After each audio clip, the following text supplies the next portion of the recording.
I'm Tomohiko Mukai from Tokyo Metropolitan University. In this talk, I will explain geometric kinematic deformation method for a virtual character to create a computer graphics animation.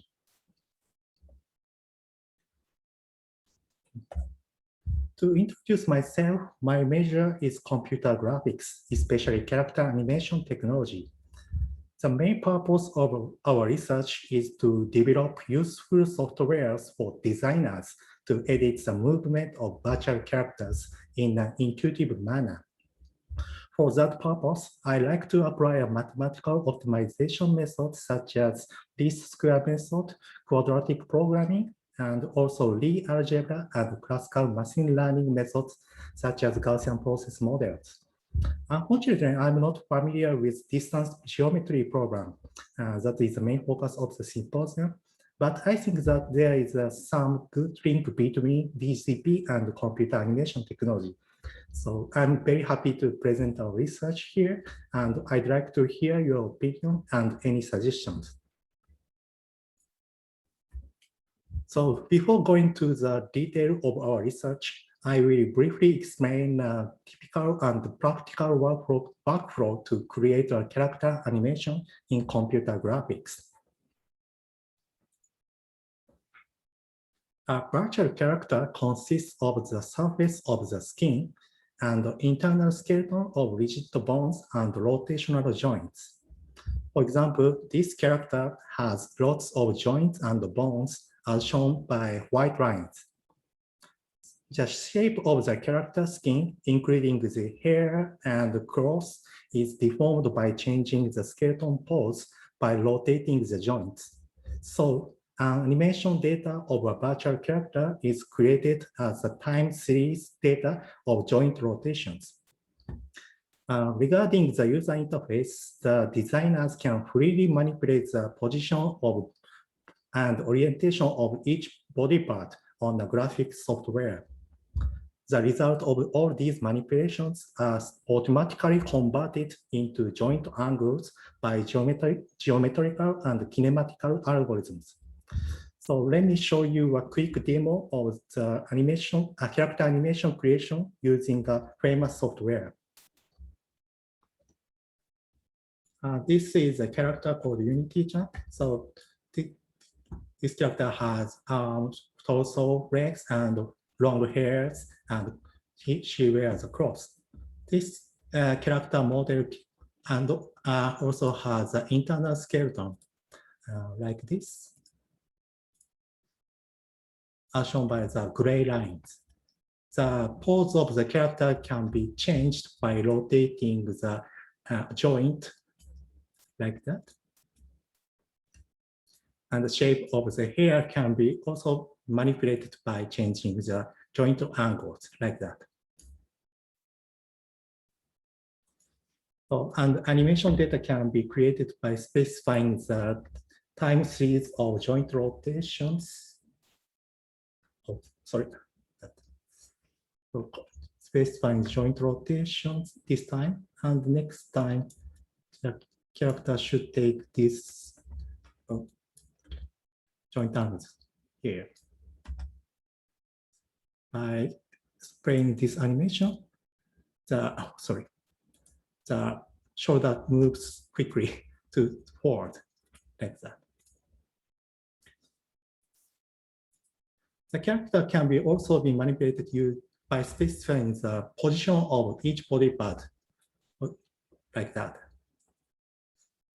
In this case, character keeps feet positions, and right hand position keeps the right hand position as much as possible. So this character takes such the pose like that. Okay, go back to this slide. Okay. So as you saw, this handcrafting character animation process is very time consuming. So the designers often use motion capture system to measure actual human motion as digital data. The motion capture system, so-called MOCAP system, is composed of several infrared cameras, marked by a pink circle. Each camera measures the distance to the reflective markers attached on the performers. The spatial position of the markers are estimated from the set of measured distance data by triangulation method. The reconstructed marker positions are used to estimate the pose of internal skeleton, that is joint rotations. Finally, we obtain the animation data of the performer themselves. They are a typical workflow. More advanced systems has also been proposed. For example, a recent motion capture system uses neural networks for directly estimating the skeleton pose from the sparse and incomplete set of marker locations. The captured motion data itself is very realistic. Realistic animation of the performer themselves. But it is rarely used without any post-editing process. For instance, imagine we have walking motion data captured on the flat floor. We can create a virtual character animation walking on a similar flat ground using this motion capture data. However, we cannot apply the MOCAP data to a walking animation on a sloped floor, even if the slope angle is very small. The character's feet easily penetrate through the floor geometry, and the audience will easily notice the defect. Therefore, the animation designer must edit the MOCAP data so that the character movement adapts to the new virtual environment. To deform the character's pose, computer graphics software provides a geometrical technique called inverse kinematics.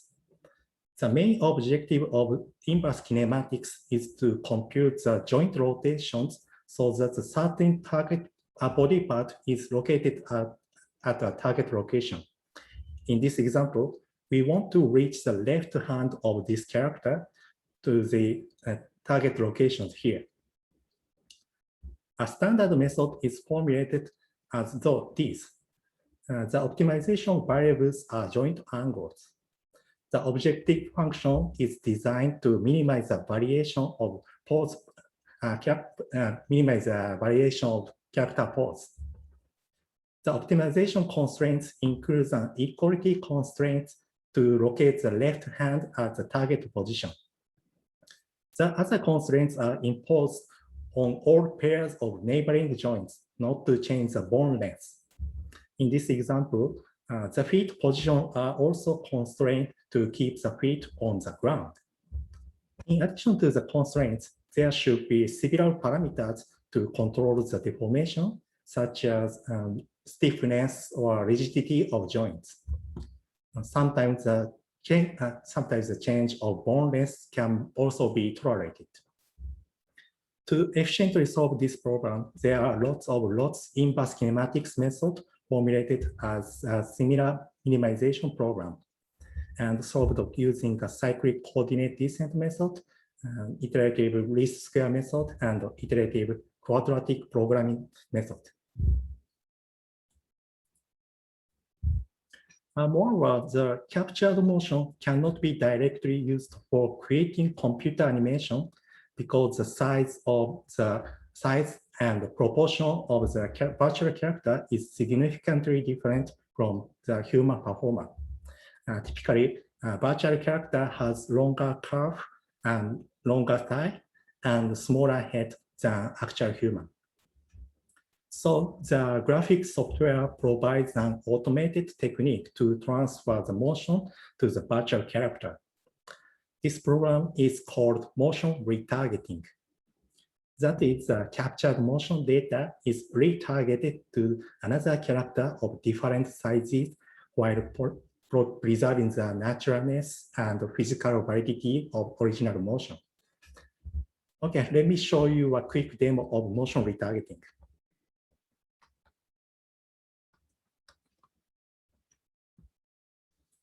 Load the different data file.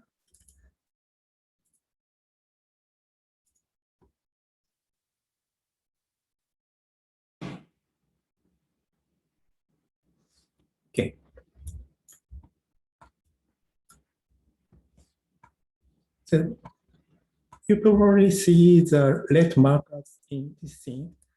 This is reflected markers attached on the joint. So please stop the sharing and restart the sharing. Sorry. Okay. So left mark has attached on the, oh, sorry.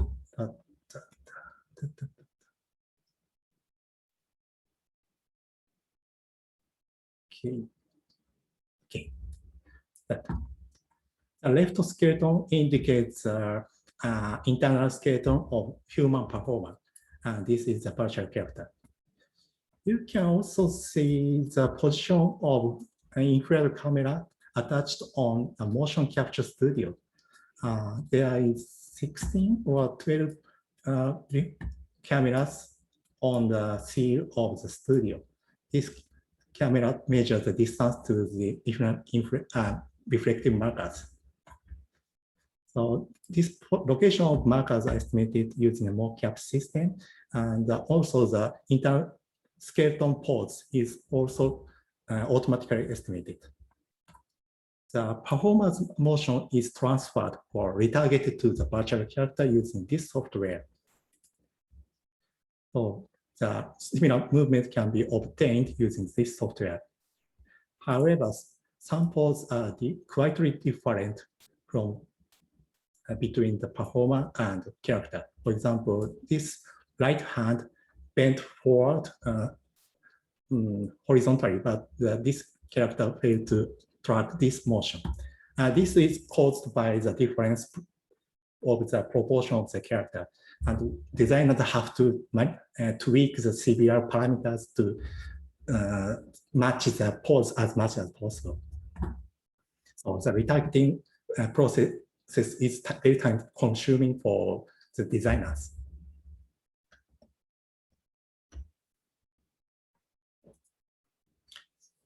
So the motion retargeting can also be formulated as a constraint minimization program. In this example, these two characters of different sizes are animated by the same motion capture data. The motion retargeting technique adapts the motion data to satisfy these equations. The objective function is designed to minimize the variation of character pose before and after the retargeting. The first constraint is imposed to make two characters keep holding hands each other. The second one is used to avoid the foot sliding if the feet are on the floor. The last one changes every bone length to satisfy given new body size and proportion. The optimization solver also has several parameters to control the retargeting, such as stiffness or rigidity of joints and bones. So there is an open question of motion retargeting, and that is, there is no general rule to determine which body parts have to be constrained. For example, in this case, the character hand and feet should be constrained to make the retargeted motion physically valid, but such that constraints are no longer needed if the optimization program is applied to the other set of animation data. So the animator have to manually design the optimization constraints or retargeting constraints depending on the movement and environment. For simpler design of retargeting constraints, several approaches has been proposed focusing on the geometrical relationship between body parts in movement. This research constructs interaction mesh between character body parts as shown like a spider net of this figure. The interaction mesh is a non-directed graph whose vertex is joint position, and the edge and the face are created by a Droney tetrahedralization algorithm. The change of the character motion is driven by the deformation of the interaction mesh. The deformation is computed to minimize the graph Laplacian deformation energy under equality constraint to impose some joint position. So let me show a quick demo of Laplacian mesh deformation.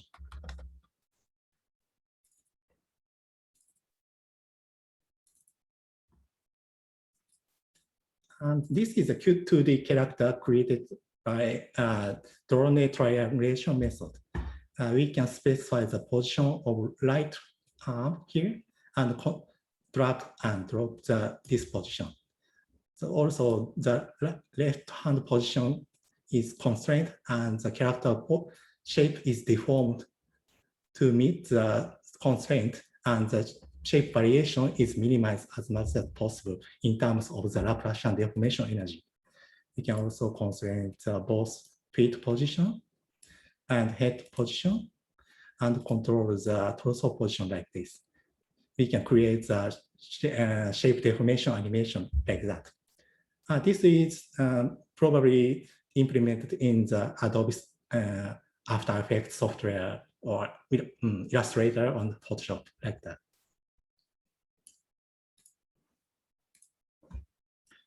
In this example, the left foot position is constrained to control the position of kick like that. And the other feet locations are constrained to keep the foot on the ground. And at the same time, the Laplacian deformation technique minimizes the shape variation of interaction mesh for preserving the spatial relationship between all positions. For example, the spatial distance between the right arm and both hands are preserved as much as possible in terms of the minimization of Laplacian deformation energy. So not only for motion deformation and retargeting, as shown by the last slide, distance in character animation data frequently plays a central role for determining the internal and physical and dynamic state of the character, such as contact with the surrounding environment.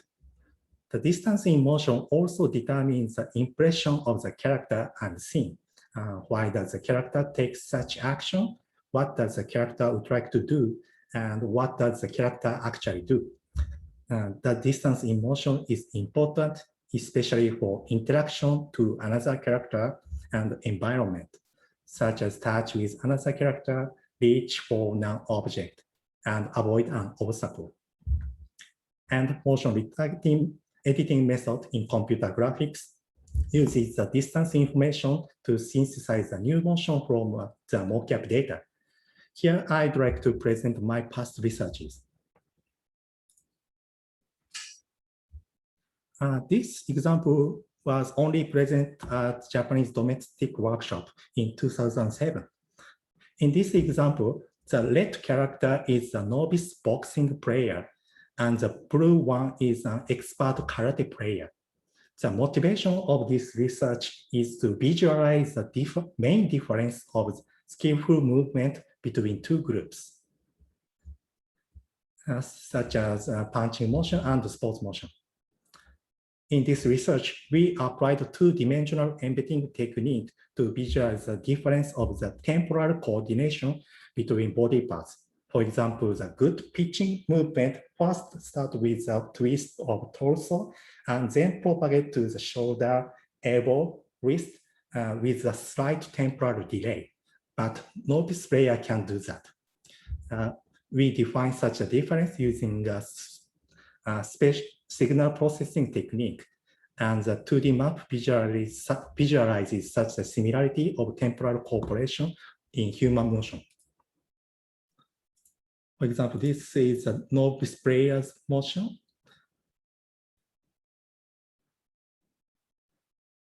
This is an expert karate player's boxing motion.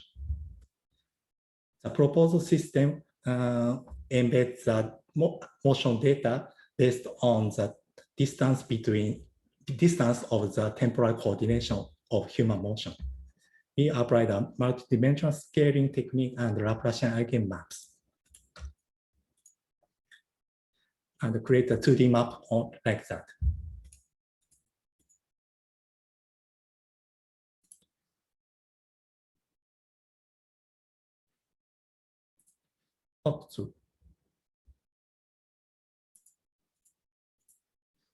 So this result indicates that the cooperation between torso and right hand is most significant to distinguish the two groups of motion because it shows a clear separation like that. Moreover, we can edit the movement timing of the input data on the same 2D map. We can transfer the movement characteristics, movement features from the map location to this character. But only specifying the position on the 2D map, we can easily change the movement timing like this to transfer the expert motion to the input motion. So there is clear difference of the right arm movement.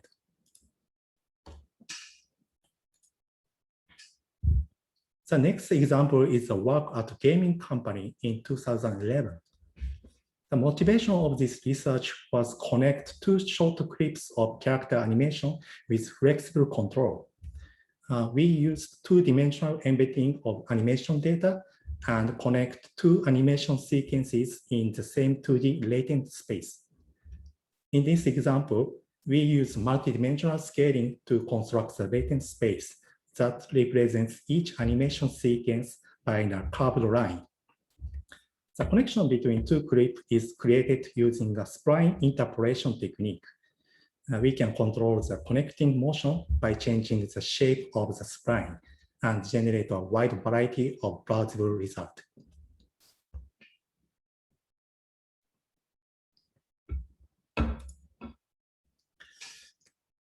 So, recall that the main theme of my talk is motion adaptation.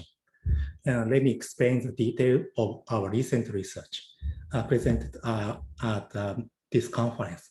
This is a joint work with Shigeru Kuriyama and Masaki Oshida. Recall motion adaptation is a fundamental technique to adapt a handcrafted or captured motion to a different environment or another character with different body sizes. In these examples, the captured reaching motion is adapted to avoid the obstacle while reaching the same location. And tennis stroke motion is retargeted to a taller character while hitting the ball at the same position. In the rest of my talk, such a kinematical condition of adaptation is called adaptation task or simply task. Our key observation is that there is a strict priority order among multiple tasks. In the reaching example, the first three tasks must be satisfied to produce physically valid motion. The fourth task is the objective of the adaptation, but its priority should be lower than these three. In other words, the adapted motion may fail to reach the target due to the more important constraints. Moreover, the first and second tasks should be represented as inequality tasks.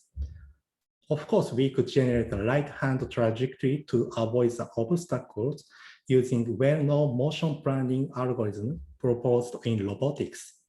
However, we think such collision avoidance should be naturally formulated as a simple inequality task and should be optimized together with other equality tasks.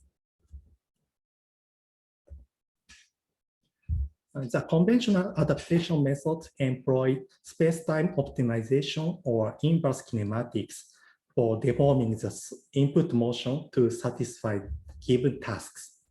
Ho and Sham use the space-time optimization technique with two layered tasks called soft constraints and hard constraints. As shown in this expression, The soft task is formulated as an objective function that is minimized in the least square sense. And the hard task is formulated as an equality constraint.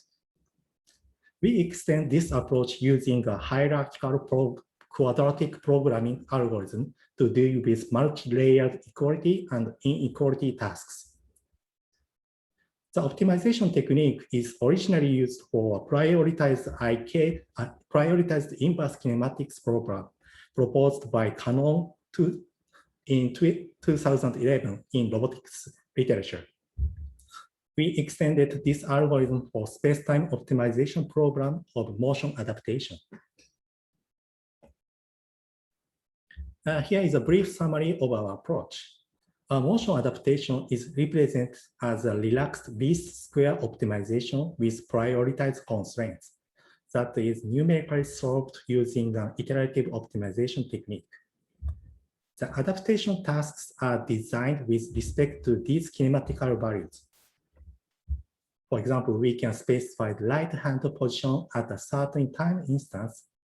We can also limit the angular displacement between the right knee and the beginning of the movement, at the beginning of the movement, and the left elbow angle at the end of the movement. The set of these tasks is divided into multiple priority layers and solved using a cascaded series of quadratic programs. This diagram illustrates the overall procedure of adaptation. The optimization starts with a short clip of source motion, and the whole motion is gradually updated, revised at each iteration by the optimization. The optimization executes a cascaded series of quadratic programs. Each layer consists of an arbitrary number of equality and inequality tasks. The clip of adapted motion is obtained after serial iterations. I will explain the detail of each step. Here is a basic formulation of each iteration. The optimization variable is motion variation among all time instances. The dimensionality of the program is therefore the product of the number of joins and the number of time frames. The objective function quantifies the dissimilarity between the adapted motion and the source motion. Here, all variables mu, theta mu, and m bar have the same dimensionality. So I mean the duration and the speed of the motion cannot be modified in our framework.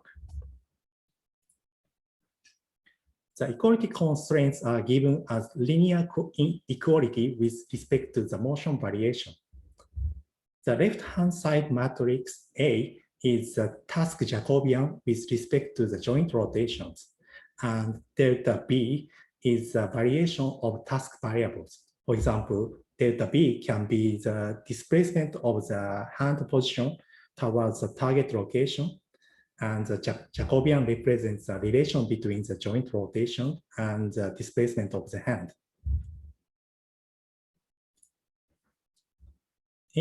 Inequality constraints are also defined in the same manner. Ideally, this program can be solved using standard quadratic programming solver. However, some tasks are often conflicted with each other. That causes infeasible solution and unstable computation. To tackle this problem, we use hierarchical quadratic programming. This method divides the task set into prioritized layers and applies the relaxation method for every layer. The equality tasks are relaxed as the objective function, and inequality tasks are relaxed using the slack variable double. The solution of this relaxed program minimizes the task error in the least squares sense.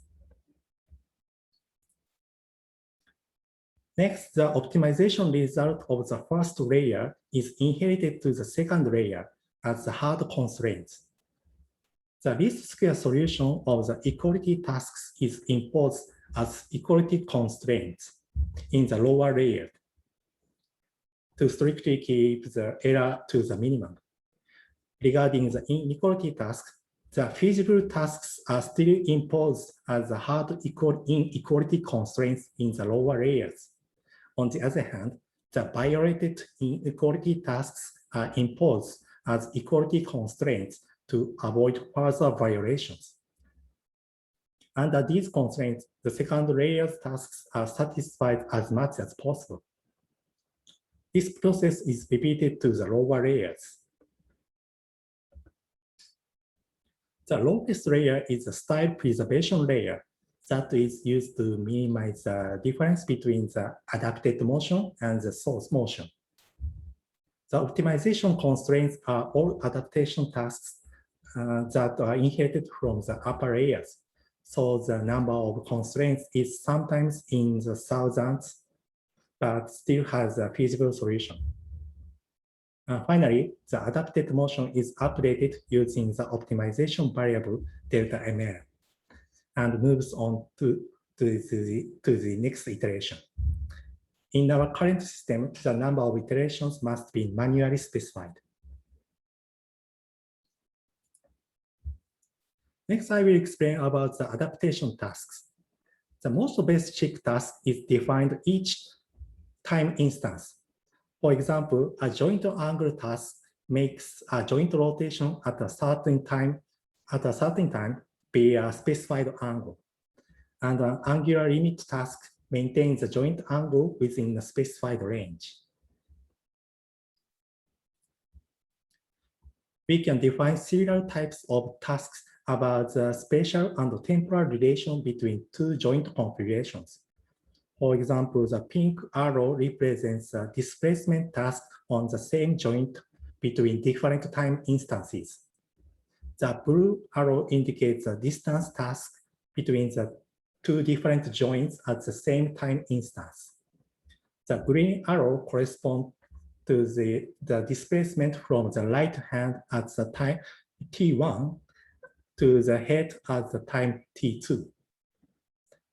Although these examples only show the spatial relation between two joint positions, we can also define the relational task between two joint rotations. We can also define more complex tasks by combining the primitive tasks. For example, we can specify the convex hull shape among the several joint positions by combining the spatial distance tasks. We can control the curvature of the spatial trajectory of a body part by combining the displacement tasks. The center of mass position can also be specified by combining the joint position tasks. So let me show you some experimental results. First, the reaching motion was adapted to environmental change. The adaptation was applied to avoid the obstacle while reaching for the same location using these 5 types of tasks. The adapted motion successfully avoided the collisions by moving the right hand downward earlier than the original motion. The overall movement was visually similar to the original motion thanks to the style preservation layer.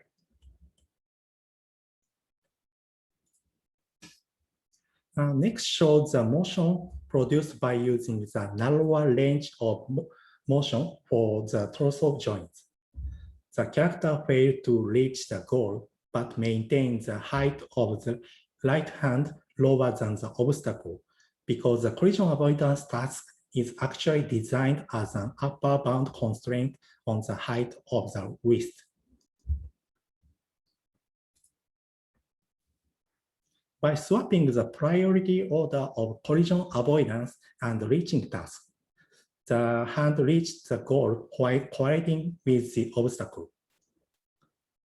Here you may see the jerky movement of the right hand. And this is because the collision avoidance task kept the right hand lower than the obstacle as much as possible. And the right hand suddenly began to move to satisfy the priority order when the reaching task was activated at the specified time instance.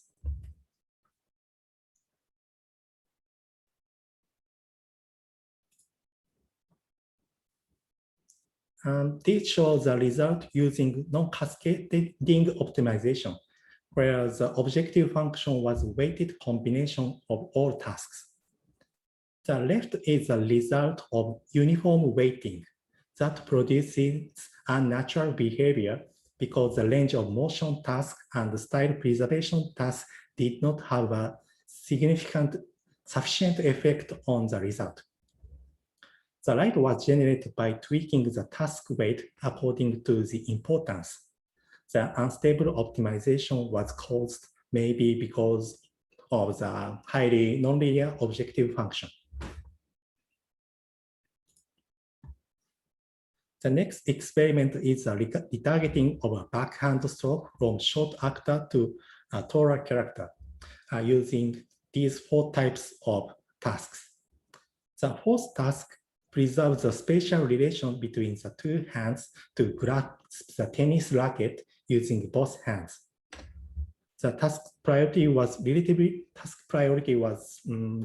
lower than the others because the slight movement of hands is observed in actual tennis play. As a result, the plausible retargeted result was produced using this 4-layered optimization.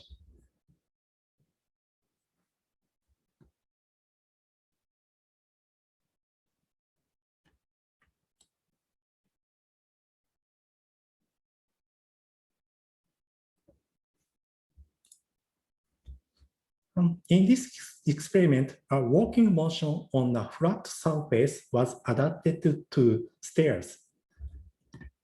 The trajectory of each foot was modified using these tasks. Especially the third task was used to preserve the vertical movement direction of each foot. For example, the negative value was imposed when the foot of the source moved downward. This result demonstrates that the adapted motion well preserved the feature of vertical foot movement. Each foot moved downward immediately before ground contact and moves upward during the first half of the swinging phase. These behaviors were easily lost without this inequality task.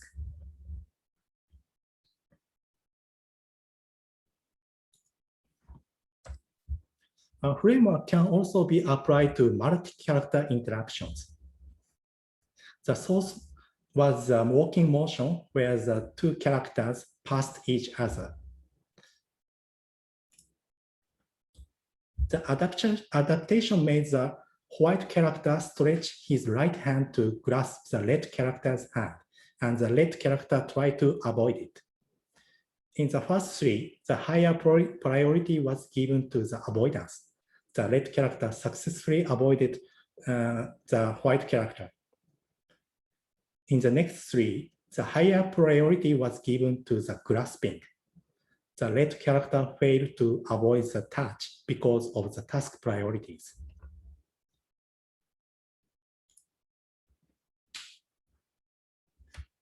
So our method enables stable computation and flexible design of adaptation tasks. A major problem of our approach is a higher computational cost than the previous method. That is required for solving high-dimensional QPs multiple times. Moreover, the current method is purely kinematic and cannot incorporate physical features such as external force and inertia. Moreover, the task design itself is unintuitive. For example, we must manually formulate each task and the task priority order.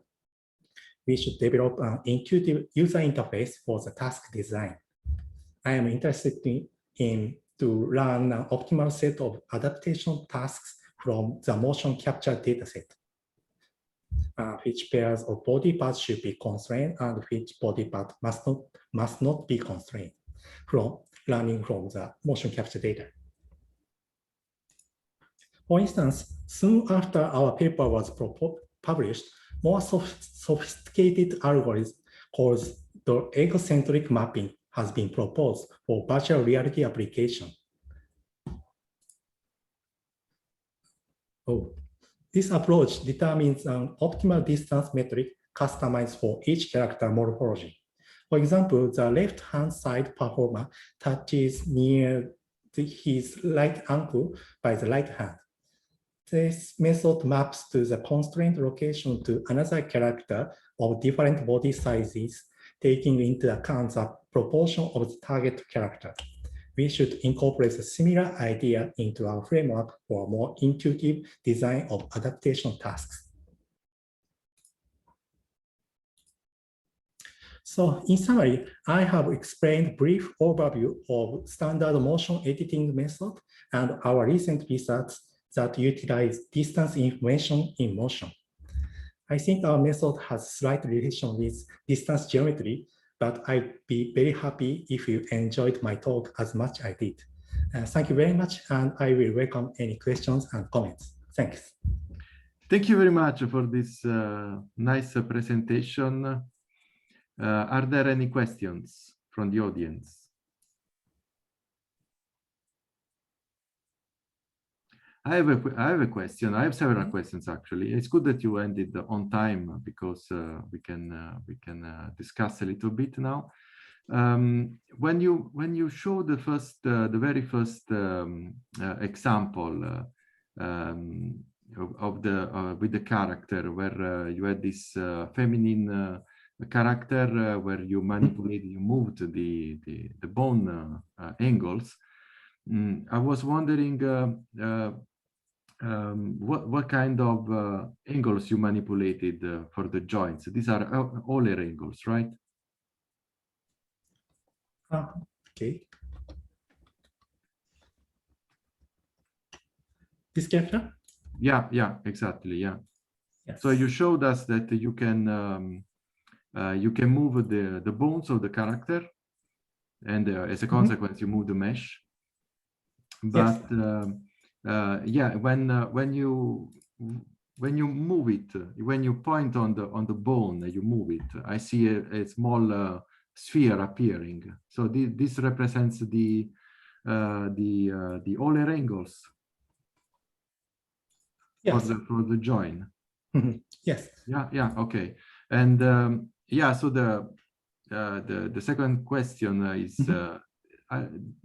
Are there other alternative representations of the skeleton joints? I mean, because the Euler angle representation, I don't think it's the most efficient one.